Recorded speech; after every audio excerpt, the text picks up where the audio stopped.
Halo semuanya, terima kasih teman-teman di hari Senin ini bergabung bersama kami di Bolong's Talk Show.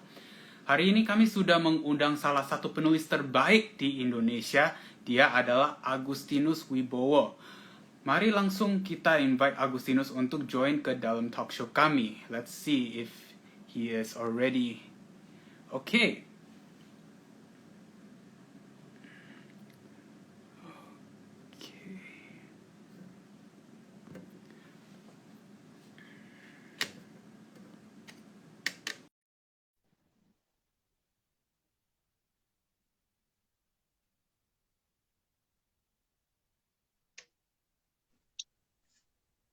Halo Ko Agus. Halo, Halo. halo Ryan, gimana kabarnya? Baik, baik. Gimana kabarnya Ko Lama nggak Agus? ketemu nih. Sudah 2 tahun ya? Baik, baik. Di rumah aja kan ya?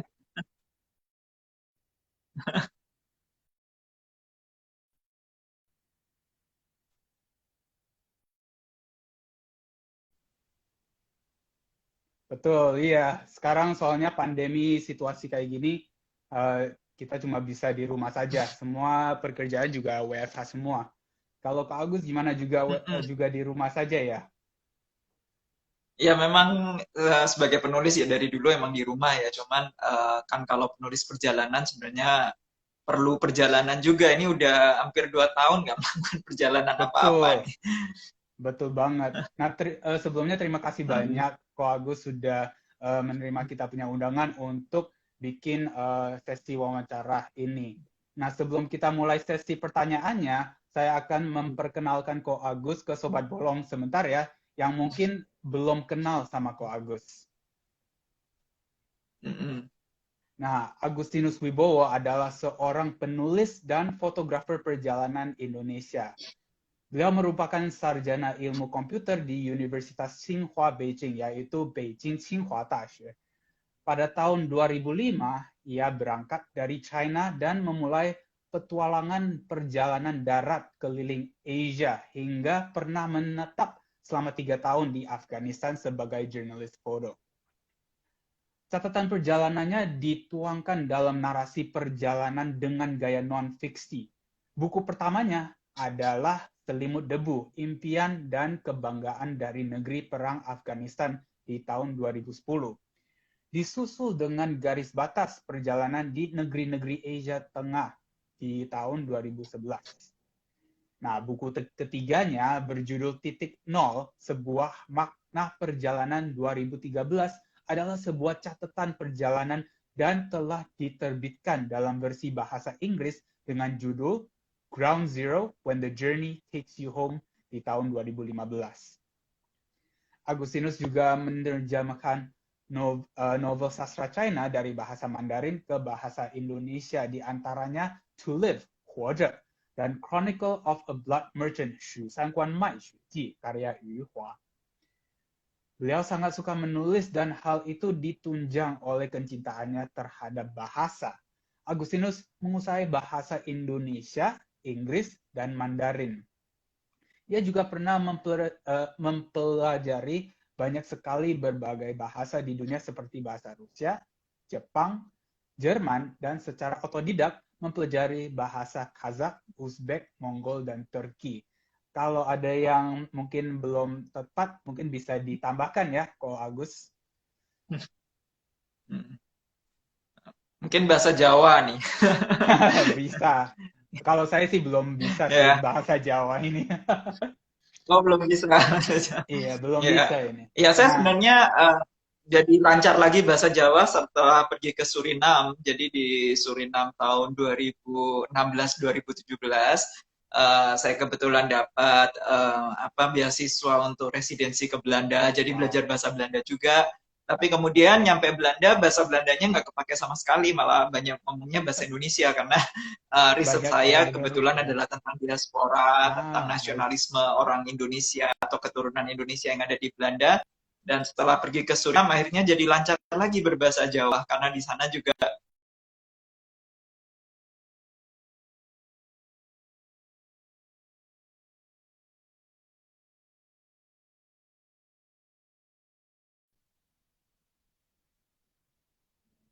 Ya, maaf kayaknya tadi ada gangguan koneksi, tapi sekarang sudah aman kayaknya. Iya, ini agak putus-putus nih kayaknya. Ini semoga lancar ya berikutnya. Iya, nggak apa-apa. Ya udah, kita mungkin bisa langsung dengan pertanyaan pertama ya. Nah, sekarang kita kan juga tahu keadaan sekarang di situasi pandemi ini. Untuk sosok sebagai jurnalis perjalanan pasti agak sulit ya. Sekarang cuma bisa tetap di rumah kayak gitu. Nah, apa sih kesibukannya Ko Agus selama pandemi ini? Ya, jadi tugasnya penulis perjalanan itu kan ada dua sebenarnya. Yang pertama ya melakukan perjalanan, dan yang kedua adalah menulis gitu. Jadi ya karena nggak bisa jalan-jalan ya saya melakukan bagian tugas yang satunya yaitu menulis. Sebenarnya dari perjalanan itu banyak sekali cerita-cerita, materi yang saya kumpulkan di jalan yang sampai sekarang belum pernah disentuh gitu. Dan ya pandemi ini kan kesempatan sebenarnya untuk merampungkan proyek-proyek buku yang dikerjakan. Kemudian juga sekarang saya punya rubrik khusus ya di koran Kompas, koran harian di harian Kompas. Jadi dari Senin sampai Jumat itu ada cerita-cerita saya tentang yang apa judul rubriknya adalah Indonesia dari Seberang Batas, yaitu bagaimana mempelajari nasionalisme Indonesia dari luar perbatasannya. Jadi waktu itu saya pergi ke Belanda, ke Papua Nugini juga, Belanda dan Suriname, untuk mempelajari konsep nasionalisme kita. Dan ini yang sekarang yang saya kerjakan. Jadi tiap hari banyak artikel yang harus ditulis, kemudian juga ini memang rencananya akan diterbitkan dalam bentuk buku, tapi mungkin setelah serial ini selesai dimuat di Kompas. Nah, mungkin bisa kayak bocorin sedikit kapan bisa meluncurkan buku ini. Pasti banyak yang mau tahu apa titik-titiknya dari situ. Sorry, saya kurang dengar, suaranya kecil sekali. Oh, mungkin bisa bocorin sedikit kapan akan meluncurkan buku ini. Oh, ini masih belum tahu ya, mungkin mungkin tahun depan atau mungkin ya sebisa mungkin tahun depan ya kalau serialnya sudah selesai. Karena cerita yang dimuat memang cukup panjang. Yang pertama adalah waktu itu saya pergi ke Papua Nugini tahun 2014 untuk menyusuri perbatasan Indonesia dengan Papua Nugini ya.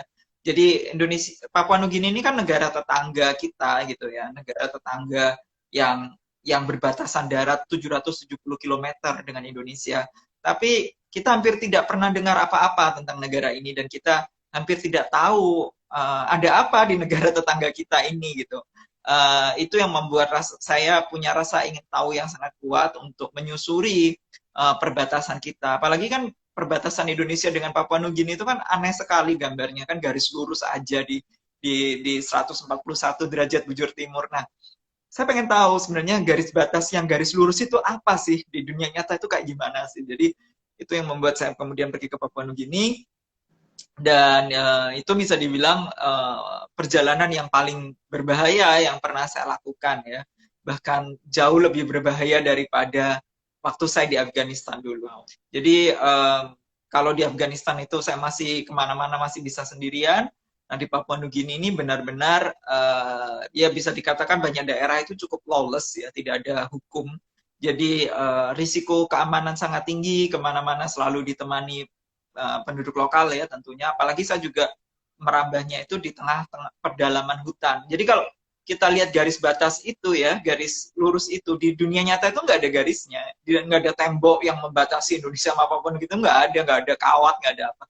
Jadi benar-benar hutan rimba gitu. Dan apalagi di daerah-daerah situ banyak camp-camp OPM yang ya tentu sebagai orang Indonesia cukup berisiko ya buat saya.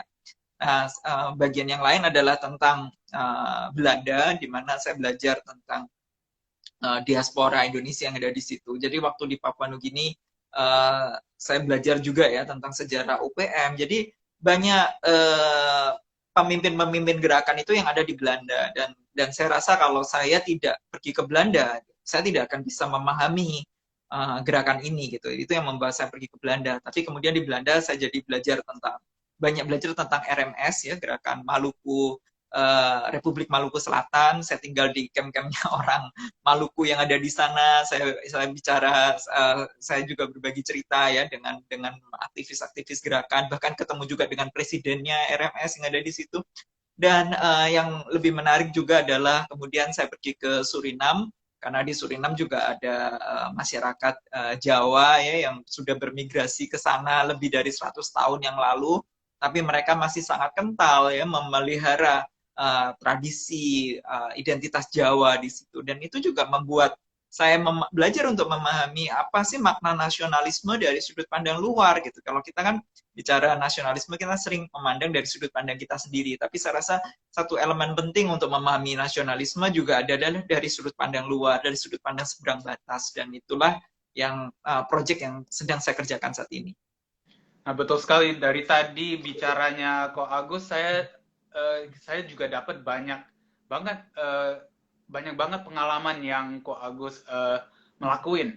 Dan dari pengalaman itu saya yakin ada banyak banget yang lain, pengalaman yang lain dari Ko Agus yang bisa diceritain. Nah, apakah boleh ceritakan sedikit sebagai penulis dan fotografer, pengalaman apa yang paling berkesan di setiap perjalanan Ko Agus dalam profesi ini?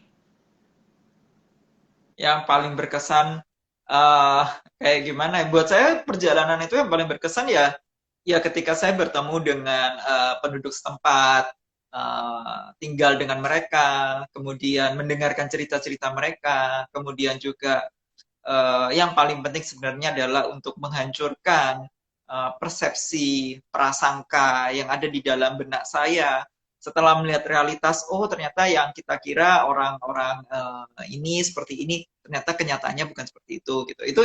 Itu saya rasa penting sekali untuk memahami apa yang disebut kemanusiaan, ya kan. Kalau kita berinteraksi dengan orang langsung, kita akan tahu, oh, makna budaya, bahasa, agama yang berbeda itu seperti ini loh gitu. Dan itu yang buat saya bagian yang paling penting dari perjalanan seperti itu. Dan itu sebabnya saya tidak terlalu berminat ya untuk melakukan perjalanan di tengah pandemi begini kan. Kalau pandemi kan kita nggak bisa ngobrol dengan orang bebas, orang curiga satu sama lain gitu. Jadi ya untuk sementara memang ya saya tidak terlalu ada hasrat terlalu besar ya untuk melakukan perjalanan di masa seperti ini. Selain juga tentunya demi kebaikan semua orang ya. Kalau kita jalan-jalan yang non esensial kan juga berbahaya, bukan hanya bagi diri sendiri tapi juga buat masyarakat. Nah, kalau saya kasih contoh, salah satu pengalaman yang cukup berkesan itu adalah ketika saya tinggal dengan orang-orang RMS yang ada di Belanda ya. Jadi di Indonesia kan kita mungkin belajar sejarah gitu kan. RMS cuma dianggap sebagai gerakan separatis, dan kemudian gerakan ini berakhir dengan dibunuhnya Dr. Sumokil ya. Dr. Sumokil ditangkap dan dihukum mati.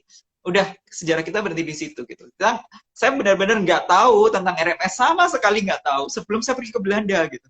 Dan saya terkejut sekali ketika menemukan ternyata di Belanda itu gerakan RMS masih sangat aktif dan banyak sekali gerakannya, dan mereka itu terkenal sekali di Belanda karena pada tahun 70-an ya mereka itu sangat radikal ya istilahnya, bahkan melakukan aksi-aksi yang kalau kita pakai standar sekarang ya tentu disebut sebagai terorisme gitu. Mereka misalnya membajak kereta api gitu ya, membajak kereta api, berapa orang pakai topeng gitu, bawa pistol, menghentikan kereta api sampai berhari-hari kereta api itu dibajak ya. Kemudian mereka juga menyandera kedutaan Indonesia, berusaha menculik duta besar Indonesia, juga menyandera konsulat Indonesia. Dan saya juga berbincang dengan orang-orang yang saya ketemu orang-orang yang dulunya itu pernah menyandera duta besar Indonesia, dan kayak ceritanya itu udah kayak cerita film action gitu ya, kayak bagaimana duta besar itu waktu itu melarikan diri dari kedutaan yang sudah dikuasai oleh para pembajak. Itu keren banget ceritanya. Itu udah kalau difilmin udah kayak film action. Tapi di sisi lain saya juga belajar ternyata nggak sesimpel itu gitu. Yang kita sebut nasionalisme atau separatisme itu nggak sesimpel itu.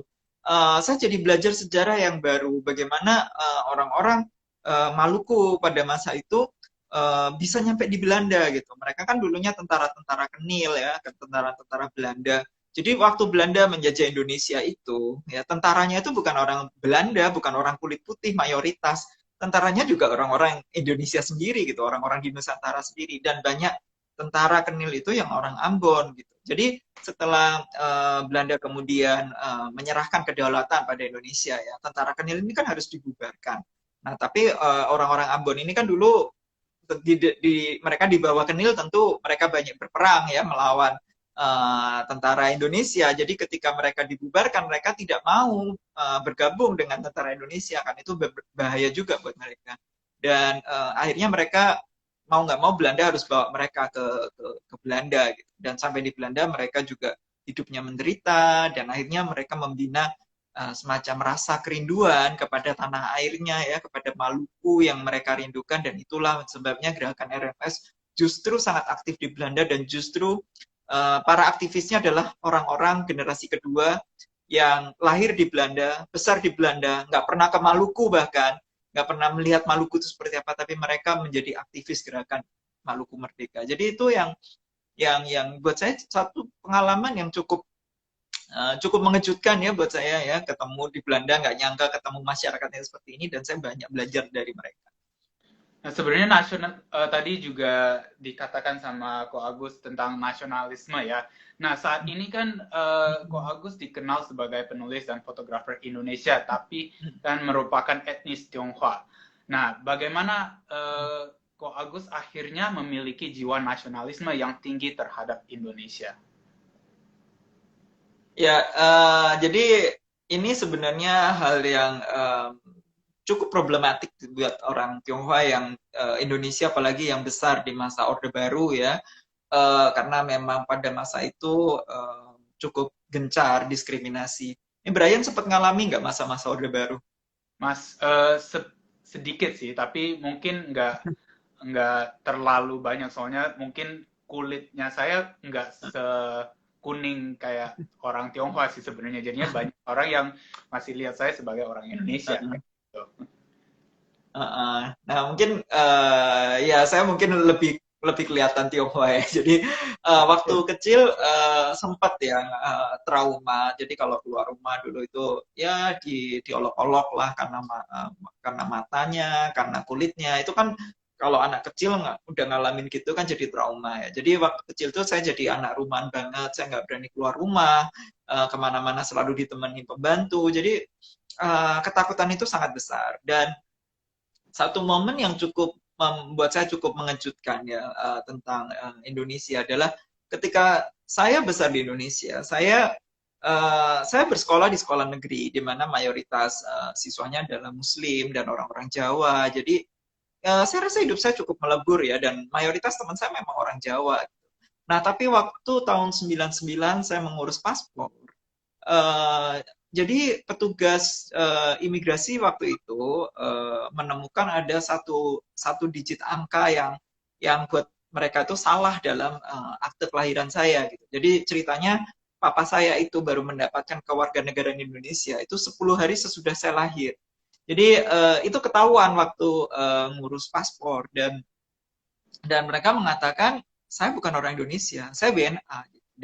Dan saya nggak bisa ngurus paspor, saya harus punya surat kewarganegaraan Indonesia, SPKRI dan sebagainya, dan macam-macam gitu. Dan itu yang bikin saya waktu itu sampai shock, karena seumur hidup saya mengira saya orang Indonesia, dan pada saat itu hanya karena satu angka di satu digit angka di akte kelahiran, saya dibilang saya bukan orang Indonesia, dan itu benar-benar bikin shock. Dan birokrasi di zaman itu memang sangat sulit ya, karena saya kan sekolah negeri, universitas juga negeri, saya sempat kuliah dulu di universitas negeri di Indonesia, itu kan mesti ngurus surat banyak banget ya. Kalau orang Tionghoa ada lagi yang namanya surat bukti kewarganegaraan, dan itu ngurusnya juga mesti ke pengadilan segala macam, dan itu saya semua nggak punya, dan itu ribet sekali zaman itu ngurusnya. Dan sejak kecil ya, mungkin yang membedakan juga karena orang tua saya kan pendidikannya dulu masih sekolah Tionghoa. Jadi sebelum Orde Baru ya, orang-orang Tionghoa di Jawa itu kebanyakan masih sekolah di sekolah Tionghoa ya, dan mereka belum menjadi warga negara Indonesia, karena konsep kewarganegaraan itu kan sebenarnya sesuatu yang baru ya. Negara yang baru merdeka itu aturan citizenship ya, aturan kewarganegaraan masih masih amburadul, dan zaman itu orang Tionghoa masih boleh punya dua kewarganegaraan. Nah, jadi mereka itu sekolahnya sekolah Tionghoa, sekolah Mandarin. Jadi bahasa mereka pertama adalah bahasa Mandarin. Orang tua saya satu sama lain ngomongnya pakai Mandarin, bukan bahasa Jawa. Dan saya yang lahir di sini, saya nggak ngerti mereka ngomong apa. Jadi saya tuh nggak bisa komunikasi sama orang tua saya karena kita beda bahasa gitu. Saya sekolahnya sekolah Indonesia, seharinya bahasa Jawa, tapi mereka ya bahasa Jawanya ya bahasa Jawa yang terbatas karena bahasa pertama mereka Mandarin. Gitu. Nah, waktu kecil juga kalau dongeng-dongeng yang diceritain ibu saya ya waktu menjelang tidur ya juga dari buku-buku Mandarin gitu ya. Jadi mereka baca buku Mandarin, mereka terjemahkan, dan saya itu besarnya itu dengan cerita-cerita tentang Sun Gokong, ya, Sun Wukong, cerita tentang apalagi Samkok ya, tiga kerajaan. Jadi itu yang membesarkan saya, dan apalagi setelah ada semacam diskriminasi, tentu ada semacam kerinduan kepada tanah air yang jauh, tanah leluhur yang jauh itu gitu. Jadi dan kerinduan itu yang kemudian membuat saya ketika berkesempatan pergi ke Tiongkok tahun 2000 ada rasa semacam kayak wah akhirnya saya bisa pergi ke negara di mana ini negara leluhur saya, dan saya nggak perlu takut dengan warna kulit saya nggak perlu malu dengan mata sipit saya, dan waktu itu saya sangat antusias untuk berangkat. Apalagi ayah saya juga waktu itu ya mengirim saya pergi ke situ untuk ya untuk meneruskan lah istilahnya identitas Tionghoa, karena di generasi kami ya. Jadi dulu itu di Jawa di zaman Orde Baru dan di Indonesia juga ya, belajar Mandarin, bahasa Mandarin itu terlarang, dan itu di Jawa itu keras sekali aturannya. Jadi kalau kita ngomong Mandarin di tempat umum itu kita takut sekali, dan kita nggak boleh belajar Mandarin, dan buku-buku Mandarin itu dilarang total ya. Jadi generasi kami, anak-anak generasi kami itu hampir semuanya itu nggak ada yang bisa Mandarin. Jadi seangkatan saya itu cuma saya saja yang waktu itu masih les Mandarin, dan ya lumayan bisa. Dan itu sebabnya orang tua saya ingin saya bisa meneruskan ya tradisi identitas Tionghoa yang mereka khawatirkan akan hilang pada generasi kami. Jadi itu sebabnya mereka mengirim saya ke Beijing. Saya sekolah di situ, dan mungkin yang cukup mengejutkan buat saya adalah itu langsung jadi bentrokan konflik identitas buat saya ya. Jadi selama di Indonesia saya itu merasa saya punya dua identitas ya, Indonesia juga identitas Tiongkok ya. Tapi setelah ada kasus 98 kemudian juga diskriminasi ini itu ya pelan-pelan merasa justru identitas Tiongkok jadi menguat ya. Kalau kita didiskriminasi itu akan muncul perlawanan, dan perlawanan identitas itu sangat kuat. Jadi setelah 98 justru saya menguat sekali identitas Tiongkoknya. Tapi setelah saya sampai di Tiongkok, ya, sampai di Beijing, saya justru merasa identitas Tiongkok saya langsung hilang gitu loh. Saya jadi merasa saya ini orang Indonesia gitu. Yang pertama mungkin adat yang berbeda ya. Jadi kalau dulu yang kaget shock pertama kali, Beijing tahun 2000 itu beda banget ya dengan Beijing sekarang ya. Tahun 2000 itu masih kumuh, debu di mana-mana, kemudian bangunan juga kuno-kuno gitu ya.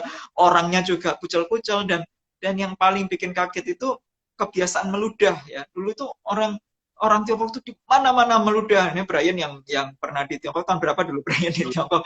Mungkin merasain juga ya zaman itu.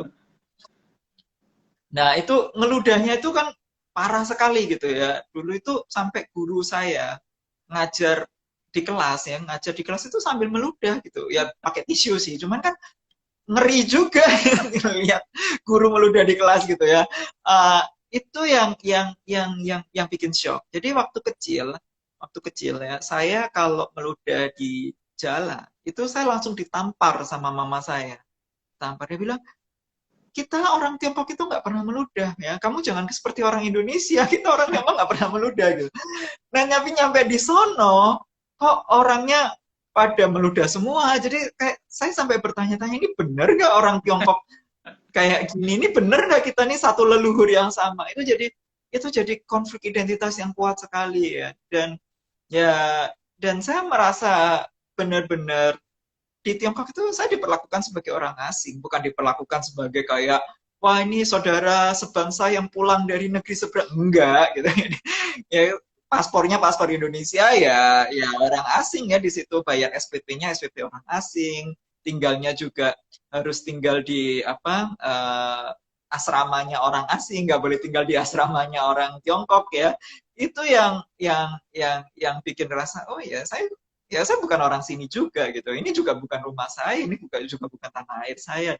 Dan saya ngerasa berbeda sekali dengan orang Tiongkok ya, cara pikir kita berbeda, sejarah kita berbeda, ideologi berbeda ya kan, pandangan tentang agama juga berbeda, banyak hal yang berbeda ya. Jadi ya yang disebut bangsa itu bukan cuma urusan darah, bukan cuma urusan genetik ya.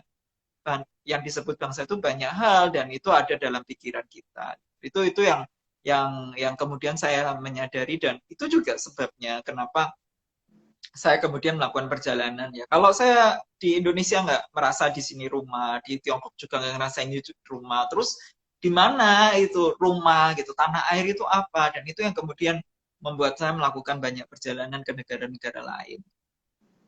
Nah, setelah berapa tahun di perjalanan luar eh, negara ini, apakah pas Ko Agus balik ke Indonesia merasa sudah ketemu identitinya? Ya jadi proses perdamaian dengan identitas itu nggak langsung seketika ya, tapi secara bertahap ya. Dan mungkin satu titik balik yang cukup penting buat saya, karena memang saya tinggal di negara-negara konflik ya, banyak negara konflik. Bukan karena saya hobi, tapi karena saya memang tertarik untuk belajar. Apalagi Afghanistan itu negara negara yang buat saya sangat menarik ya sejarahnya, dan itu sebabnya saya tinggal di sana cukup lama. Dan di Afghanistan itu sebenarnya satu momen yang ya, kalau teman-teman lihat ya, sekarang Afghanistan ini kan lagi jadi perhatian ya, dan kita juga berdoa buat teman-teman kita, saudara-saudara kita yang ada di Afghanistan, supaya mereka bisa melewati masa-masa sulit saat ini ya. Afghanistan ini negara yang juga seperti Indonesia, multi etnik ya, jadi banyak etnik yang berbeda-beda, dan konflik mereka juga nggak selesai-selesai sampai sekarang. Dan salah satu sebab dari konflik yang berlangsung terus-menerus di Afghanistan itu memang konsep kebangsaan mereka masih lemah ya. Jadi apa yang disebut bangsa Afgan? Orang-orang Afgan itu sampai sekarang belum sepakat apa yang disebut bangsa Afgan gitu. Kata Afgan itu sendiri itu semula identik dengan bangsa Pashtun, bangsa mayoritas yang ada di situ.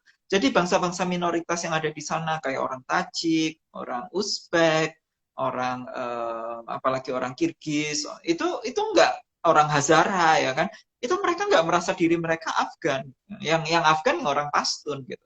Dan orang Pashtun ya juga berusaha menerapkan aturan-aturan adat Pashtun mereka pada etnik-etnik yang lain, juga tentang konsep-konsep agama mereka pada etnik yang lain, dan itu menjadi semacam penindasan etnik kan jadinya.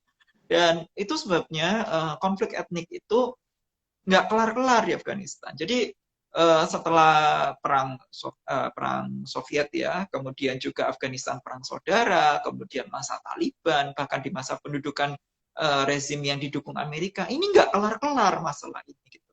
Nah, pada saat itulah kemudian saya jadi bertanya, ini saya justru mulai menghargai apa yang mungkin di Indonesia kita take for granted gitu, apa yang di Indonesia kita anggap sesuatu yang biasa ya, yaitu kebinekaan kita. Ya, kita menganggap ya Bhinneka Tunggal Ika kan udah tertulis di lambang negara kita, ya itu kayak ya itu identitas Indonesia. Tapi nggak seperti itu. Gitu. Kebinekaan itu bukan ujuk-ujuk ada, dan itu memerlukan proses, dan nggak semua bangsa bisa. Nah itu yang kemudian membuat saya kemudian menghargai apa sih Indonesia itu, apa sih yang sebenarnya menjadi dasar kebinekaan kita. Kalau kita lihat ya, ciri khas Indonesia yang saya banggakan adalah kita berbineka di sini. Kita sangat plural di sini, dan kita sangat beragam, dan kita masih bisa hidup bersama. Setelah saya pergi ke negara-negara lain, ya Tiongkok mungkin punya 56 etnik, tapi mayoritas etniknya kan 95% ya etnik Han. Kemudian di Afghanistan, dua bahasa utama, bahasa Tajik dan bahasa Pashtun, sampai sekarang masih bertarung. Ya kan? Di negara-negara lain identitas mayoritasnya begitu kuat. Tapi di Indonesia kebinekaan itu bisa hidup dengan sangat baik, dan itu yang kemudian membuat saya kemudian bertanya-tanya, apa sih sebenarnya makna bangsa Indonesia? Apa sih yang sebenarnya bisa mengikatkan kita sebagai bangsa Indonesia? Kita ini kan punya 700 bahasa, 300 kelompok etnik ya. Dan kita ini masih bisa berdiri sampai sekarang. Pada tahun 98, 99, 2000 awal ya, kalau Brian masih ingat, waktu itu kan Indonesia tuh konfliknya luar biasa. Di mana-mana gerakan kemerdekaan dan banyak pengamat asing yang meramalkan bahwa Indonesia ini akan bubar tahun 99 2000 awal. Itu ngeri sekali. Indonesia itu udah Timor Leste merdeka ya kan, kemudian di Aceh, di Papua, Poso, Ambon, gerakan itu di mana-mana gitu ya. Dan Indonesia itu diramal akan menjadi seperti Uni Soviet atau Yugoslavia. Itu realitas yang kita hadapi. Dan saya ingat betul tahun 2000 itu saya udah kayak ada pikiran ya sebentar lagi juga kita punya peta yang baru, negara kita nggak akan utuh lagi. Dan tapi yang mengejutkan ya sampai tahun 2021 ini ya Indonesia masih secara umum masih utuh gitu. Mungkin kehilangan wilayah Timur ya yang di Timor Leste, tapi secara umum masih utuh. Dan itu buat saya adalah misteri. Ini mungkin karena saya tinggal di negara-negara konflik dan saya merasa itu sesuatu yang istimewa gitu, bukan sesuatu yang biasa yang kita di Indonesia ya menganggap ya itu bagian dari kita menganggap itu biasa. Tapi karena saya tinggal di negara-negara yang hanya karena perbedaan bahasa, perbedaan agama bisa konflik sampai negaranya pecah, negara karu-karuan, itu buat saya sesuatu yang istimewa yang saya ingin pulang ke Indonesia untuk belajar tentang. Saya ingin belajar tentang apa sih makna Indonesia, apa sih yang mengikatkan kita sebagai bangsa Indonesia, dan apa sih yang membuat kita masih berdiri sebagai sebuah bangsa hingga hari ini. Jadi itu buat saya satu proses perdamaian saya juga dengan identitas saya. Nah ini kalau nggak salah sudah 2 tahun ya Ko Agus di balik ke negara Indonesia sendiri, jadinya sudah lumayan lama 2 tahun di Indonesia. Apakah sudah menghasilkan pertanyaan itu? Apakah ada solusi? Jadi apa sih Indonesia di dalam arti ya, Ko Agus? Jadi sebenarnya waktu saya datang ke Indonesia pertama kali udah bukan 2 tahun nih, hampir 10 tahun nih.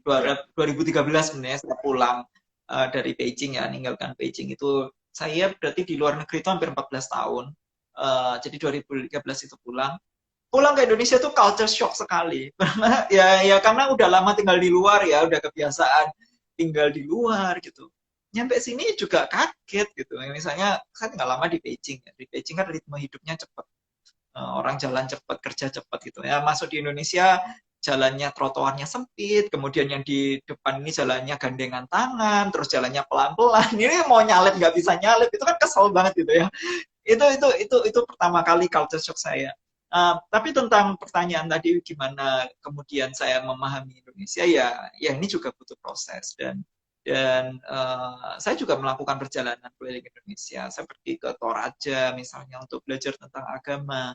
Nah kan di Toraja itu masih ada agama-agama tradisional yang masih hidup ya di situ, dan dari agama itu kan saya jadi belajar tentang konsep orang Indonesia tentang spiritual seperti apa, sejarah agama Indonesia seperti apa. Itu satu proses buat saya. Kemudian saya pergi ke Papua Nugini, perbatasan Indonesia dan Papua Nugini, memahami garis lurus itu, dan juga ketemu dengan orang-orang yang ingin merdeka dari Indonesia, dan saya juga belajar apa sih sebenarnya alasan mereka merdeka misalnya. Kemudian saya juga pergi ke Belanda, belajar tentang sejarah Indonesia. Saya juga belajar tentang ternyata Indonesia itu ya kita nggak memilih untuk berbineka ya, kita terpaksa harus berbineka karena sejarah kita gitu ya. Jadi kalau ditanya apa sih sebenarnya bangsa, apa sih sebenarnya tanah air, ini kita nggak lepas dari konsep bahwa bangsa itu adalah sesuatu yang diciptakan. Bangsa itu tidak terjadi secara tiba-tiba.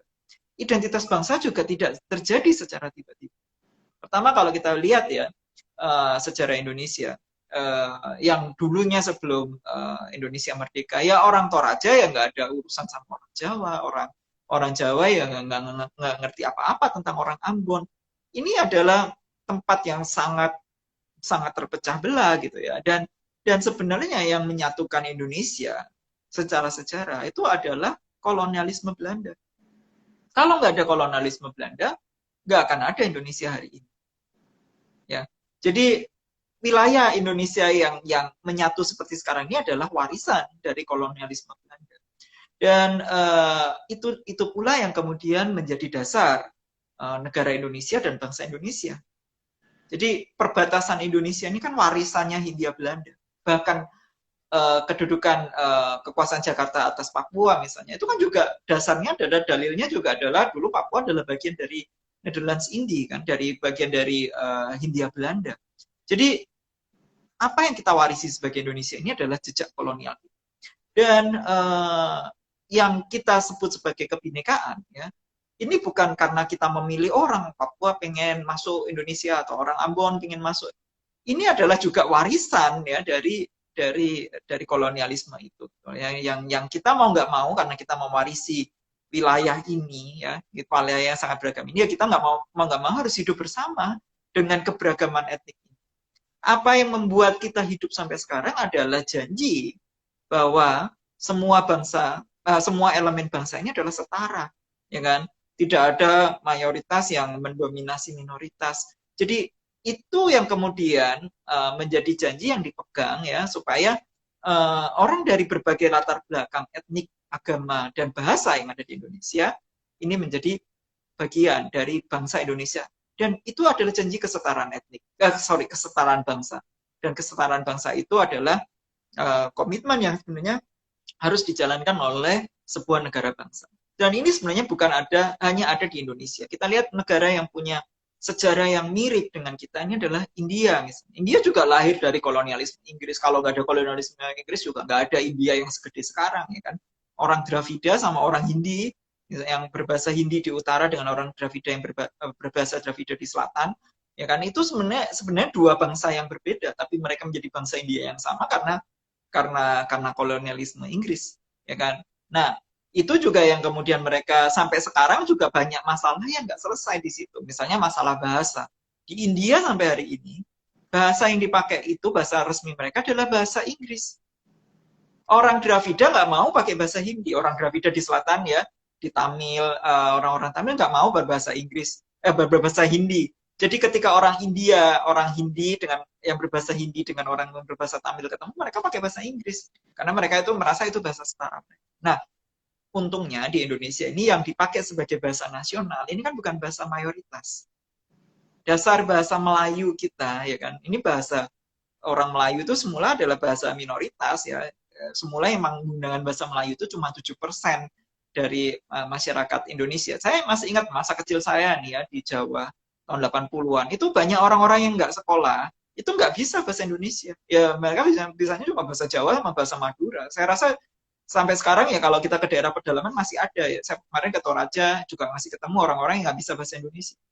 Jadi identitas bahasa kita itu juga dibentuk melalui pendidikan, ya kan? Kalau nggak ada pendidikan ya kita nggak bisa bahasa Indonesia. Saya dulu waktu kecil juga nggak bisa ngomong bahasa Indonesia selancar ini ya. Bahasa sehari-hari saya bahasa Jawa, ya kan? Nah itu yang saya rasa cukup penting dipahami di sini adalah bangsa, negara bangsa itu kan diciptakan.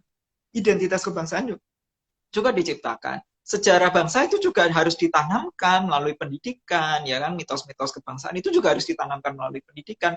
Dan itu yang sekarang kita anggap kayak sesuatu yang biasa ya, karena kita besar dengan itu. Tapi kalau teman-teman pergi ke negara kayak Papua Nugini, pergi ke negara kayak Afghanistan, itu nggak ada. Gitu.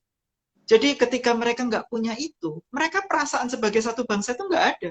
Ya kita sejak kecil ya sudah dijejali slogan dari Sabang sampai Merauke, Sabang sampai Merauke, Indonesia sama dengan Sabang sampai Merauke. Padahal kita nggak pernah ke Sabang, kita nggak pernah ke Merauke, kita nggak tahu Merauke kayak gimana.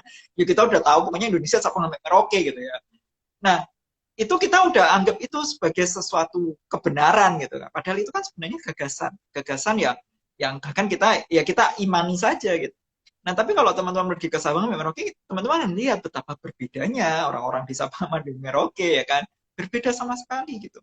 Dan yang seperti itu tuh nggak ada misalnya di Afghanistan. Afghanistan oke lah, di dalam lagu kebangsaan mereka naruh semua etnik-etnik mereka disebutin semua di dalam lagu kebangsaan mereka. Gitu.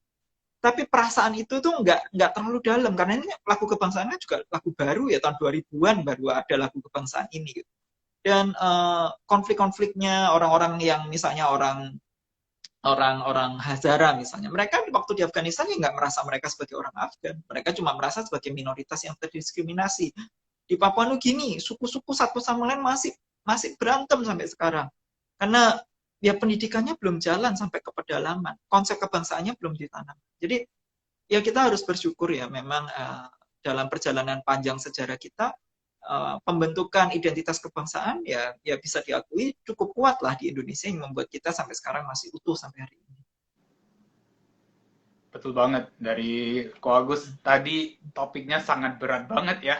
Tentang nasionalisme, kita sudah bentukin identity kayak gitu. Nah, apakah ada wejangan dari Ko Agus untuk kita bisa kuat melewati situasi seperti kayak ini? Mungkin sementara yang paling straight in front of our eyes memang bukan identity problem, tapi sebenarnya pandemi ya sementara. Nah, apakah Ko Agus ada wejangan dari untuk kita bisa melewati pandemi saat ini? Ya, pandemi ini kan juga sebenarnya juga nggak lepas juga ya dari masalah bangsa. Kalau kita lihat bangsa-bangsa lain yang cukup berhasil dalam menangani pandemi, kayak Vietnam, kayak China, ya kan mereka itu berhasil menciptakan persatuan yang utuh gitu ya, negaranya itu kayak mobilisasi bersama gitu, satu negara penuh gitu, itu bisa mobilisasi bersama untuk mengatasi pandemi gitu. Nah, saya rasa di Indonesia mungkin yang teman-teman atau orang Indonesia perlu menyadari lebih kuat adalah ketika kita melakukan kewajiban kita sebagai anggota bangsa ini gitu ya. Misalnya pemerintah bilang kamu jangan keluar, kamu stay di rumah supaya pandemi cepat berakhir. Kita jangan mikirin diri sendiri aja, kita jangan mikirin kelompok kita aja, atau kita jangan mikirin identitas kita secara kecil aja gitu ya, misalnya agama apa atau kan suku apa, itu ditinggalkan dulu, tapi kita harus mikirnya ke bangsa gitu ya. Kalau saya keluar, ya saya keluar rumah, saya nggak pakai masker, saya nggak mau divaksin, yang menderita itu bukan kita sendiri aja, tapi seluruh bangsa ya kan. Kita harus punya pandangan kebangsaan yang lebih kuat seperti ini, bahwa apapun yang kita lakukan itu kita punya tanggung jawab pada bangsa. Nah, ini yang saya rasa cukup kuat ya waktu saya merasa waktu di Tiongkok atau di Vietnam ya. Kenapa mereka bisa handle pandemi ini dengan lebih kuat dengan partisipasi segenap rakyat? Ya karena sejak awal sudah ditanamkan bahwa ini perang. Pandemi ini perang yang melibatkan semua bangsa, dan ini kemenangan bangsa. Dan itu saya rasa yang masih kurang ya, kesadaran seperti itu di Indonesia. Ketika orang nggak mau patuh prokes, ya nganggapnya ya kepentingannya sendiri. Aku nggak bakal sakit kok, aku keluar nggak pakai masker, aku juga nggak apa-apa kok. Toh aku juga ini nyawa-nyawaku sendiri kok. Pikiran tentang bangsanya masih kurang gitu ya. Kesadaran bahwa kita sebagai elemen terkecil dari bangsa, apapun yang kita lakukan pasti ada efeknya pada bangsa kita. Itu yang saya rasa perlu ditanamkan di masa sekarang.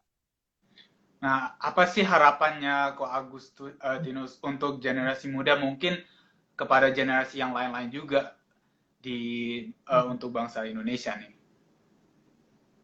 Ya, harapan saya sekarang kita mungkin dalam satu hal ya, keberagaman kita dalam kasus orang Tionghoa. Mungkin orang Tionghoa sekarang sudah banyak mendapatkan merasakan banyak kesetaraan sebagai bangsa Indonesia ya. Jadi saya merasakan tidak perlu takut lagi ya sebagai orang Tionghoa untuk misalnya keluar rumah sendiri, ataupun ya rasa takut atau diskriminasi seperti di masa lalu sudah jauh berkurang.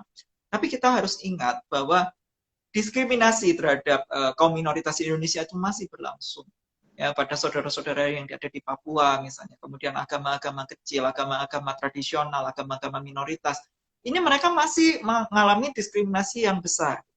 Dan harapan saya buat teman-teman sekalian adalah supaya kita menyadari bahwa Bhinneka Tunggal Ika, keberagaman itu bukan sesuatu yang turun dari langit ya. Keberagaman itu adalah sesuatu yang harus dirawat. Dan untuk merawat keberagaman ini, kita perlu memahami orang-orang yang berbeda dari kita.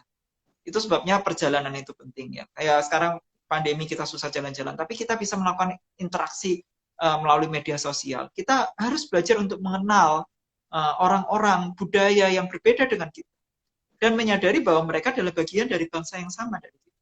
Ya, istilahnya tak kenal maka tak sayang ya. Kita harus banyak berinteraksi dengan orang-orang yang banyak berbeda agama, berbeda suku, berbeda bahasa, berbeda budaya dari kita. Dan ini adalah satu cara yang sangat penting untuk merawat kebinekaan kita dan untuk benar-benar menyadari bahwa kita adalah saudara sebangsa. Ini memang sesuatu yang kita perlu upaya. Ini nggak bisa tiba-tiba, dan ini bukan mukjizat ya. Indonesia ini bukan mukjizat. Ini harus terus dirawat, karena kalau tidak dirawat ya perpecahan itu akan terus berlangsung, dan konflik-konflik, dan ya negara bangsa yang pecah ya masa depannya juga akan bubar. Sebenarnya dengan pandemi ini juga kita terpaksa untuk komunikasi dengan virtual sosmed kayak gitu, juga sebenarnya banyak kesempatan ya untuk kita untuk bisa connect ke banyak orang kayak gitu ya. Ya, ini sebenarnya berkah terselubung dari pandemi ya. Pandemi memang membuat kita secara fisik berjauhan satu sama lain, tapi secara dunia virtual kan kita jadi dekat ya. Kita acara begini aja, live IG misalnya. Dulu saya sebelum pandemi nggak pernah tuh pengen mencoba kayak gini gitu. Ya, tapi sekarang kan mau nggak mau kita bisa pakai platform seperti ini ya kan. Acara ditonton dari orang Indonesia dari berbagai penjuru. Ini kan satu kelebihan ya, yang kita nggak nikmati di masa sebelum pandemi. Jadi sebenarnya saya nganggap pandemi ini nggak semata-mata bencana. Sebenarnya di balik bencana itu pasti ada berkahnya ya kan. Jadi kita harus melihat bahwa semua pandemi di dunia, semua bencana besar di dunia itu pasti akan mengubah cara hidup manusia, dan itu biasanya ke arah yang lebih baik gitu ya. Dan termasuk pandemi COVID-19 ini yang membuat revolusi digital dan membuat kita sekarang lebih terkoneksi, pertukaran ilmu, pertukaran gagasan, ini sekarang jadi lebih mudah ya.